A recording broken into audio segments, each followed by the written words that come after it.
Good morning. Have a great Sunday, everybody. It's a cold start to our day. The coldest air so far this season, but it's going to stay nice and cool and a little bit on the breezy side, but another gorgeous day. Sure hope you're having a great weekend so far. So chilly this morning with the frost advisory. We'll talk about that, staying cool and breezy throughout the day today. We start Monday with a weak disturbance, but much needed rain possible as we get into the latter part of the week, maybe by Friday time frame. So let's get to work with the frost advisory running through the morning hours across the Cumberland Plateau. So Fentress and Cumberland County, back into Middle Tennessee, up into Kentucky, and into the higher elevations across the mountain counties. So some frost is possible here this morning as temperatures have dipped down into the 30s. You've seen that with your current conditions. Of course, nothing showing up on the satellite and radar. So your out-the-door forecast here this morning, heading off to church or maybe some lunch here today. It's going to be nice and pleasant, chilly this morning, cool this afternoon, but this is perfect sweatshirt or sweater weather. So hopefully you are enjoying it. You know, it's a transitioning of the season, so we're obviously going to be transitioning colder, not necessarily this week, but of course for the season. Forecast high temperatures today trending below average by nearly 10 degrees in some locations, 50s across the plateau, about 67 in Chattanooga, 64 in Knoxville, 59 if you're joining us from the Greene County area, so definitely a cool one there. Here's the wind I was talking about. Again, not nearly as breezy as it was yesterday, but as we get into and shortly past the lunch hour, the wind is going to start to pick back up. Looks like stronger winds are possible across upper East Tennessee, so closer to Greenville, Rogersville, Tri-Cities area, and anybody going to be across the highest peaks of the Smokies. That's where we'll continue to see some stronger winds as well. So these are winds gusts, so it's not going to be gusty all day. It's just giving you an idea that it is going to be rather gusty at times here today. All right, so our future cast, we'll pick up our timeline at 7 o'clock tonight. The wind starts to back off. Overnight tonight, the clouds will be on the increase. Should have a nice sunrise taking place tomorrow morning, as long as we don't have too much cloud coverage. Now we've got a weak disturbance that's swinging its way in from the north. Little clipper system, they don't hold a lot of moisture.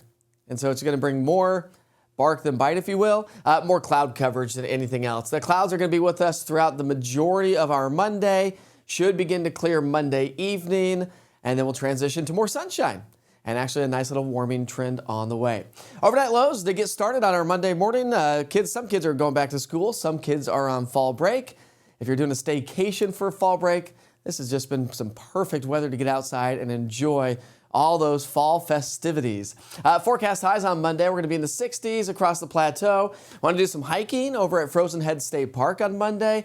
Do grab the jackets. You can see the lighter shades of green, so we'll have temperatures in the mid-60s at Frozen Head. Other than that, everyone else is going to be basically in the low 70s. All right, remember we've been talking about dew point, this cool ridge of high pressure coming in from Canada. That dropped our dew points. That's allowed our morning lows to come down. That's given us that amazing fall feeling. That's with us again today, and then dew points start to climb. We're going to be in the 40s for those dew points, 50s and 60s as we get into Thursday and Friday. But notice I said something about Friday and a chance of rain. We correlate that with increasing moisture in the atmosphere. So that's why dew points are going to be increasing as this next boundary heads our way. There's that weak disturbance I was talking about that brings us a chance for maybe a couple of light sprinkles as we wake up tomorrow morning, or really through the day tomorrow. And then other than that, all the way through Tuesday, we're going to stay on the dry side. But here comes that next storm system, starts to take aim across the Great Lakes area, swings its way through Thursday, Friday into possible Saturday, and that brings us a little bit of rain. Maybe a quarter of an inch of rain. This is updated by the Weather Prediction Center. Heavy rain to our south, heavy rain to our north, but not necessarily a ton of rain is anticipated with this next storm system. But we'll keep you up to date. That's next Friday, so a long ways away. Let's go ahead and leave you with some 7-day forecast. Again, I sure hope you have a great day. Nice warming trend in and around the Knoxville area. We're going to be back closer to near 80 anyways, ahead of that cold front. That will spill in those rain showers on into our Friday. Morristown, 61 today, sunny and warming back into the mid-70s Wednesday, Thursday. We'll probably stay in the mid-70s Friday, increasing rain chances and increasing wind as well. Notice those morning lows also. Oak Ridge, you go from 44 degrees to start Monday morning, and then our low temperatures will be back into the 50s as we get into the middle and latter part of next week. And we'll end with Pigeon Forge, a great weekend to be up in Pigeon Forge, Sevier County, doing all things up there.